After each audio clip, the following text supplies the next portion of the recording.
Hi, it's Do Not Eat, not Besquicklehausen, although he is here. Hi, I'm still here. What we're gonna do here is we're gonna try and scream through 300 years of urban history in as few minutes as we can. I don't know how many yet. Mostly focusing on the East Coast, though of course Besquicklehausen is currently on the West Coast, but I'm on the East Coast, so it's the showdown right here. I'll be on the East Coast again soon. And for West Coast cities, you can pretty much just pick your starting date, find out what urban planning trends were at the time, and start there. It's like buying lumber. You just cut it from the top and go from there. So we'll start with the urban core that's been developed in the 1700s. If you are watching this video, I've already exited the 1700s in my Franklin series, so you can go take a look at that. But what you're looking at is a dense urban core which is centered around a natural harbor or a river or some kind of resource. And your expansion is mostly around that harbor or resource or whatever, because people got to walk to work. You know, the urban core is really a tiny area, and it transitions to agriculture pretty quickly, right? So, and when you're looking at our irregular blocks or small, dense blocks, they got narrow streets because you only got horse and cart traffic, and you don't have a lot of that. And you know, sometimes there's a formal plan that's been developed around how to build the city in the future, but it was more of a guideline than like, you know, you have to develop this way. So, as we exit the 1700s and enter the industrial age, we change the way that we plan cities. So, the coastlines, which were formerly trade ports, are now urban manufacturing centers. Most heavy and light industry was in cities, and that was built on the coasts. If you're making anvils, you don't want to have to load a cart and then walk your cart all the way to the harbor to get your anvils shipped. So you built those right on the coast. The housing had to be built near the industries because people walked to work. So the way most of your cities were planned, where there were these larger industrial plots immediately on the coast, and then behind them were factory housing, things like factory-owned dormitories and factory-owned shops. And that's really kind of how most of the city was built. Inland were less industrial things, and as you got closer to the coast, you got more and more industrial. Around this time, adjacent cities were also annexed. These cities had previously grown independently with their own plans and patterns. Things like the outer boroughs of New York were then annexed into New York around this time. Some areas in Philadelphia, like the Northern Liberties, and we're going to fight over the pronunciation of this, but I think it's Southwark. You think it's I Southwark. don't. I think it might be Southwark. I don't know. I don't go there. Like, Well, anyway, those became part of Philadelphia proper. This happened to a lot of other cities as well. This is actually pretty popular nowadays. If your town got annexed, you probably wouldn't be thrilled.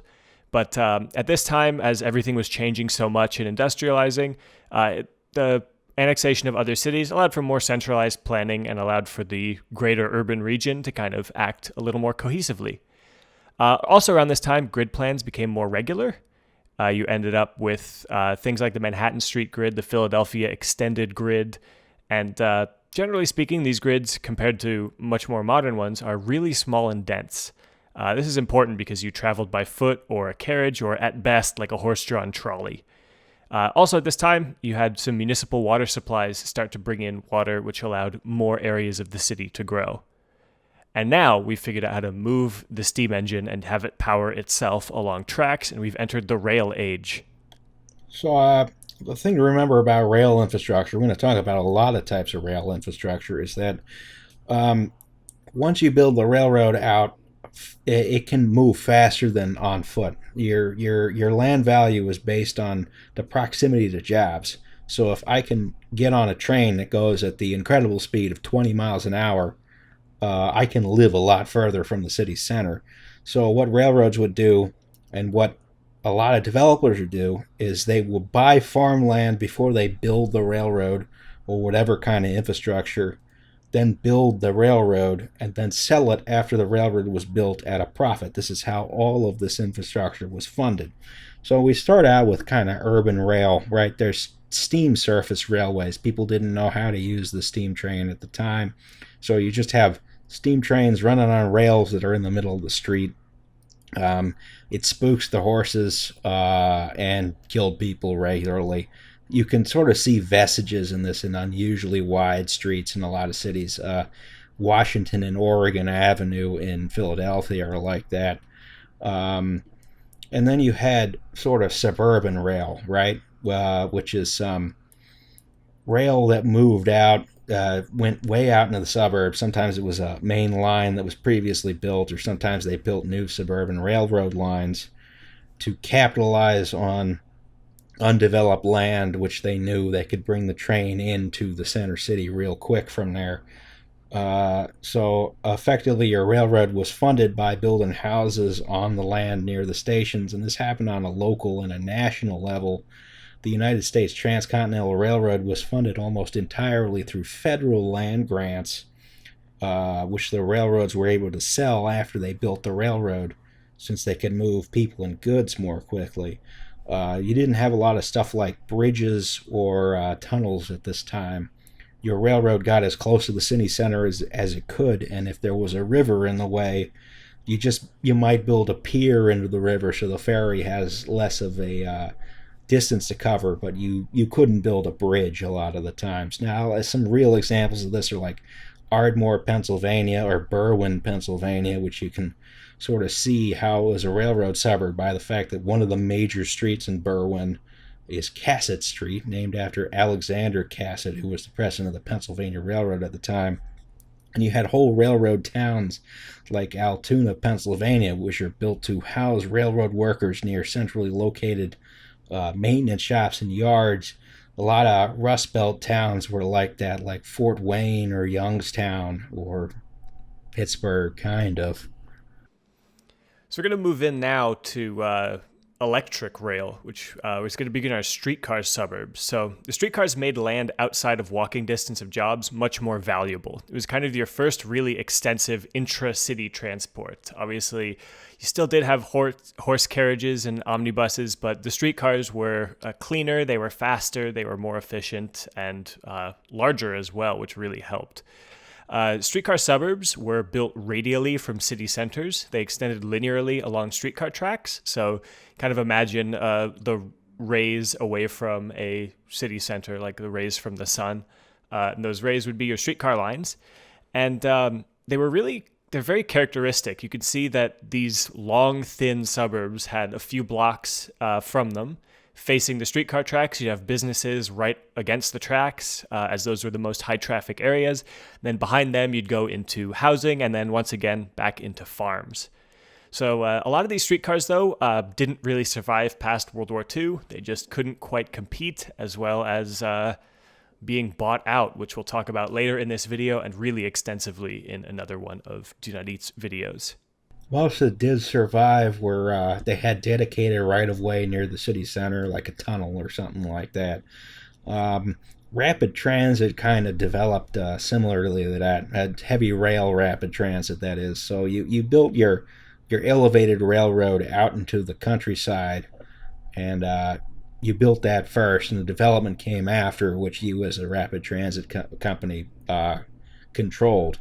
Your rapid transit largely persists to this day because it's grade separated, except in Chicago where they still got some grade crossings with the L. In areas that were already built up, they usually built it as a subway or eventually converted it to a subway, but it was elevated in outer undeveloped areas. And you had the strange birds, the interurbans, which are halfway between rapid transit and a streetcar. It was they were usually larger, speedier trolleys that ran out into the countryside. You might be able to stop them at any street they crossed. They might share tracks with streetcars or rapid transit or even regular railroads. They served a niche in the countryside that quickly became uncompetitive once highways were built, and most of them fell apart and went out of business fairly early on, before World War II even. If you want to look at sort of interurbans that exist today, look at the 101 streetcar that goes out to Media, Pennsylvania, near Philadelphia. There's streetcar suburbs that still exist. It's easiest to look at ones where the streetcars still run. Spruce Hill in Philadelphia is a good one. Southwest Philadelphia, also good. Shaker Heights near Cleveland has a streetcar with entirely dedicated right of way. And rapid transit suburbs, I mean, look at anywhere the New York City subway runs outside of Manhattan, or look at North or West Philadelphia. So now, of course, we've gone through World War II. Everybody's coming back, and everybody wants their own house and their own car. So we're going to quickly talk about Levittowns, which were these very, at the time, revolutionary sort of housing development where they were rapidly made. They could finish a house every day by using kind of an assembly line process where you'd make prefabricated sorts of houses, or pre-planned at least, and just drop the same house over and over and over again. It's kind of the beginning of the modern subdivision. So these houses were subsidized and sold to veterans who would come back. They were low-density, single-family homes based around having to drive everywhere. So these were not built where you had rail access. They were built where the land was cheap. You were just assumed that you'd own a car, and you'd use that to either drive to the train or drive all the way to work. Around this time as well, we began to introduce your modern concepts of zoning. So restrictions on buildings have existed for thousands of years, and certain industries, and including and especially kind of smelly things like tanneries. Hold on, I got this. Okay, so all right, you take this. You have the concept of ancient lights. This is I think it predates the Magna Carta, which is that if you have a window that faces someone else's property line, the other person cannot build a building which directly obstructs your window. And I mean, this is like building a brick wall in front of your window. You have industries like tanneries, which is where you make leather, which involves a lot of poop.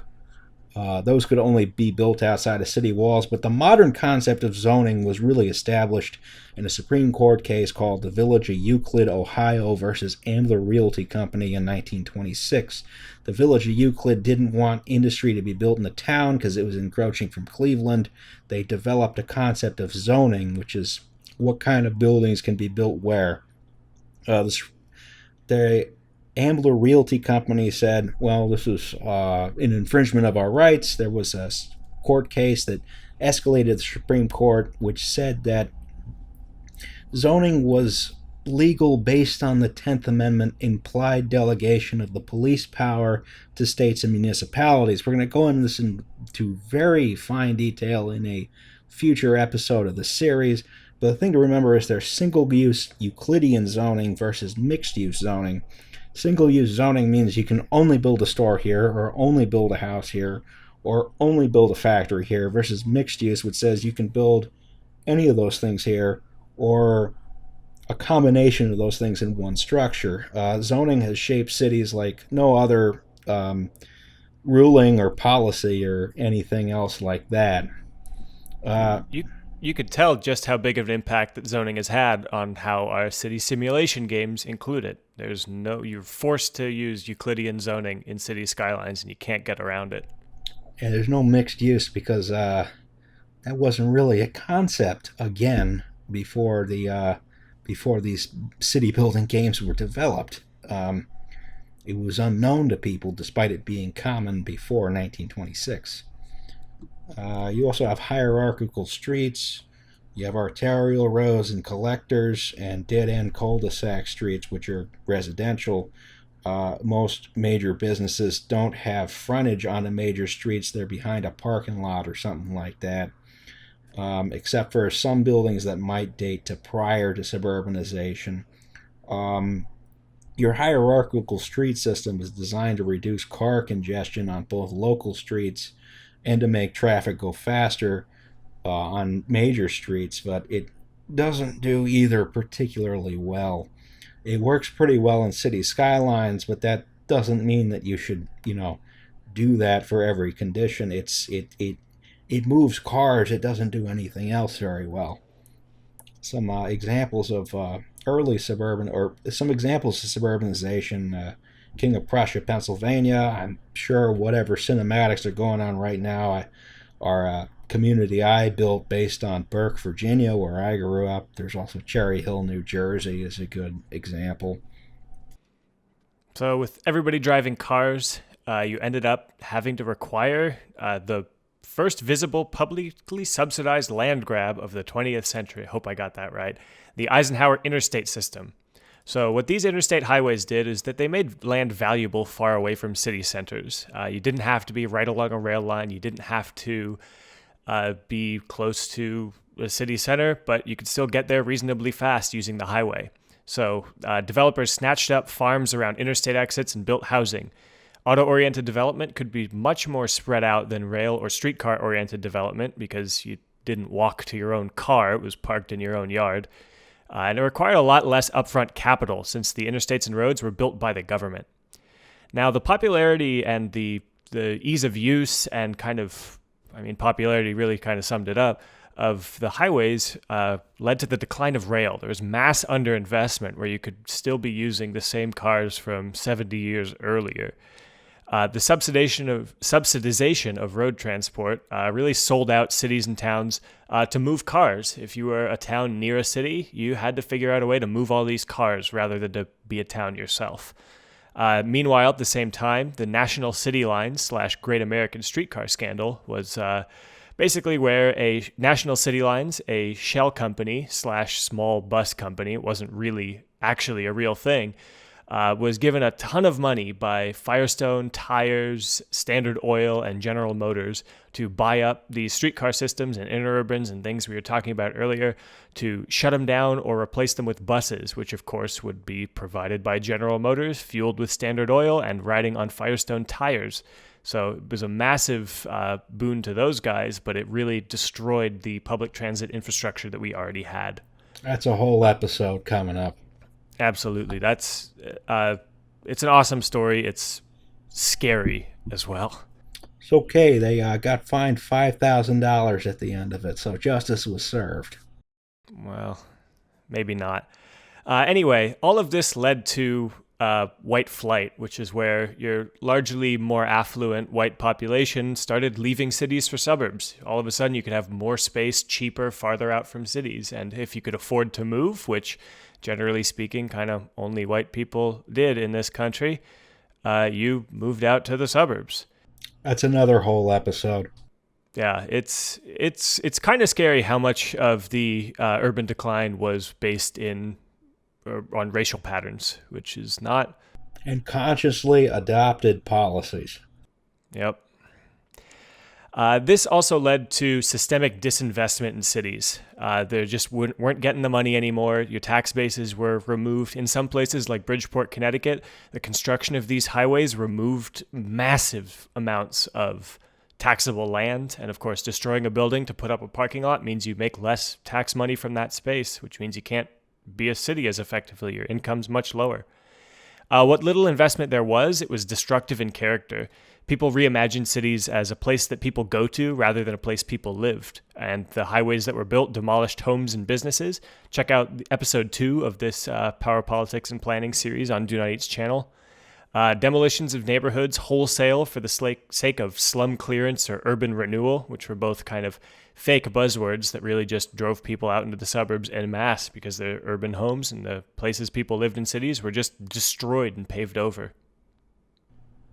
But as the millennial generation appeared, we started to see people return to cities. And I want to add a caveat here. This next segment is about how gentrification looks visually. I'm going to talk much more about the economic and social effects of gentrification in future episodes. So you had a lot of vacant industrial areas in cities that were reclaimed for residential or commercial projects, and the large lots allowed for large-scale plans. And as people moved back in, you had gentrification and displacement. Cities are trendy, so, hipsters and other wealthy folks moved in. They have large incomes. You started seeing, local stores being replaced by bigger, more, national chains. You had residential and commercial rent going up, and people and businesses who couldn't afford it had to move.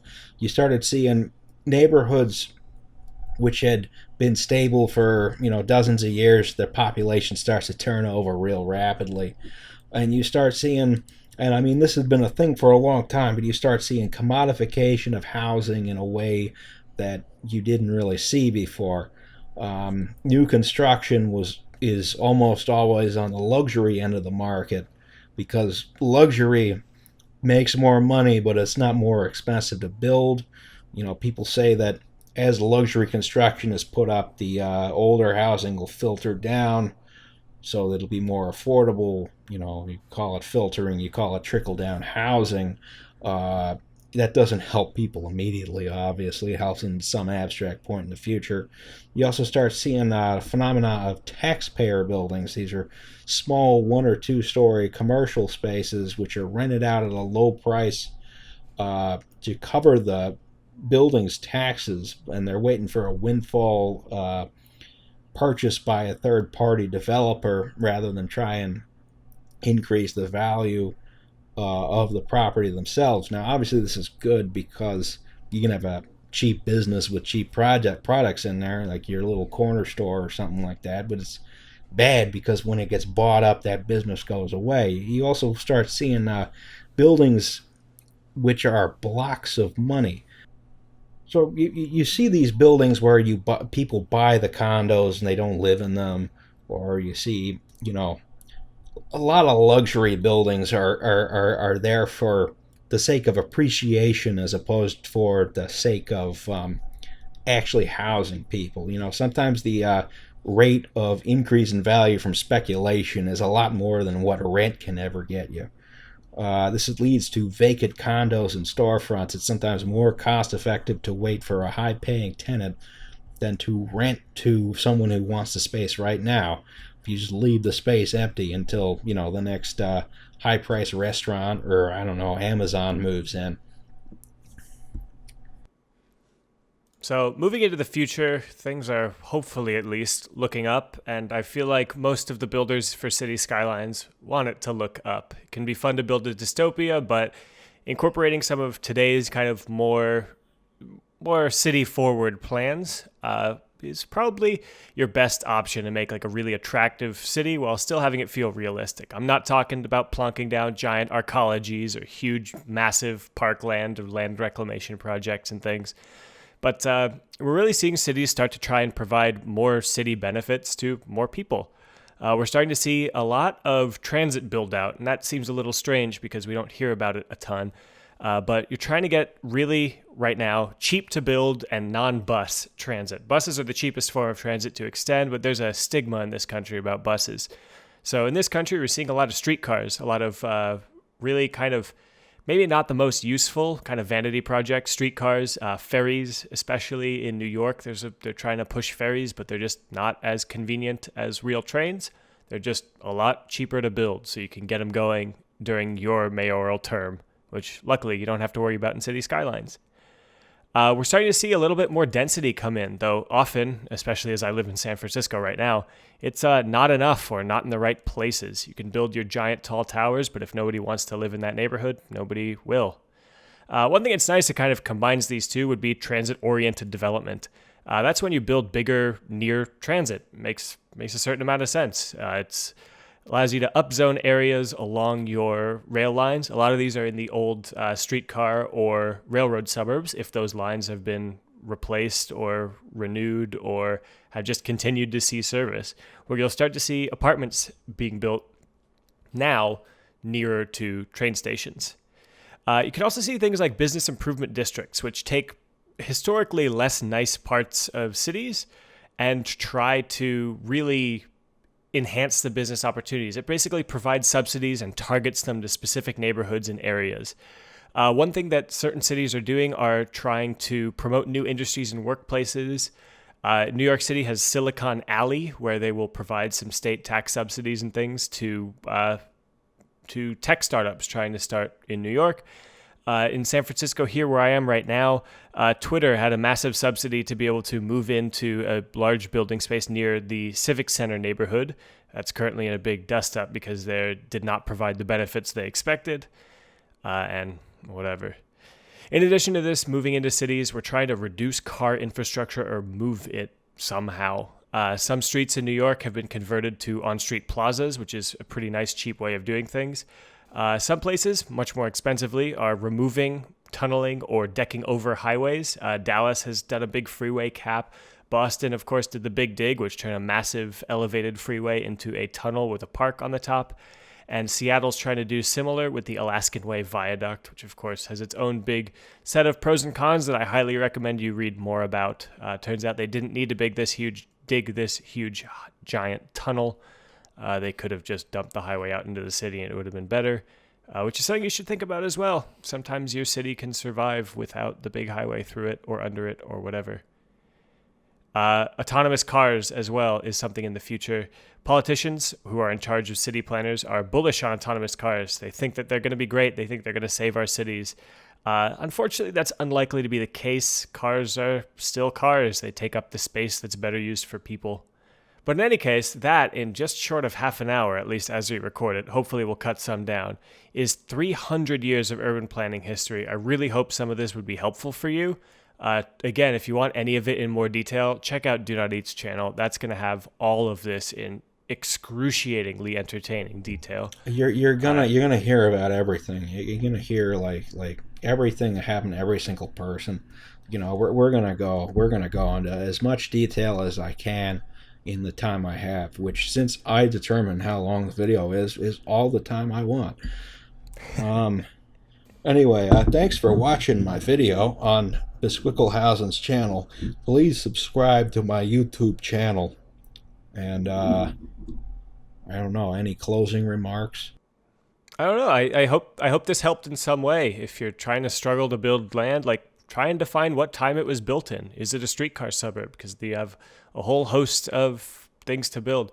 City Skylines really doesn't give you a lot of tools in this regard by dumping you in 2017 or 2018 or whenever the hell it starts you in game with a big highway exit. So it takes a little bit of urban knowledge of history to build your realistic looking city, to really make sure it's shaped right and looks right. And hey, maybe this will save you some props, because when it looks realistic from far away, you don't have to worry about making every single drive-through have the correct number of garbage cans. Or just build it like it's a highway exit, you know? Just build a giant Breezewood, Pennsylvania, you know? That's fine. All right. Thank you guys all for watching. Be sure to subscribe to my channel here to see more videos on my end of things, and be sure to subscribe to Donoteat to see more of Power, Politics, and Planning, more of his awesome Franklin series where he takes a city based on Philadelphia. I don't know if you could have guessed that. From its founding and colonial charter all the way up through the present day and the future. And we're just about to hit industrialization right now, and it's kicking some ass already. By the time this is out, you should see how the water system starts. That'll be fun. Neat. Can't wait. All right. All right. Thank you guys for watching, and we'll see you soon. Goodbye.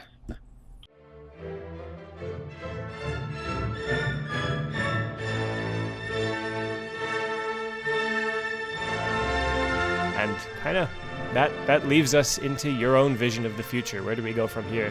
What do you think? Is it Hyperloop and transit?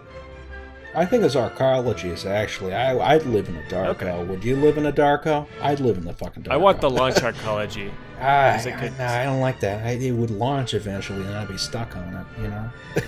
Okay. Maybe the In Plymouth any case, arcology, you know, that'd be okay, too. You can watch that big television on the side.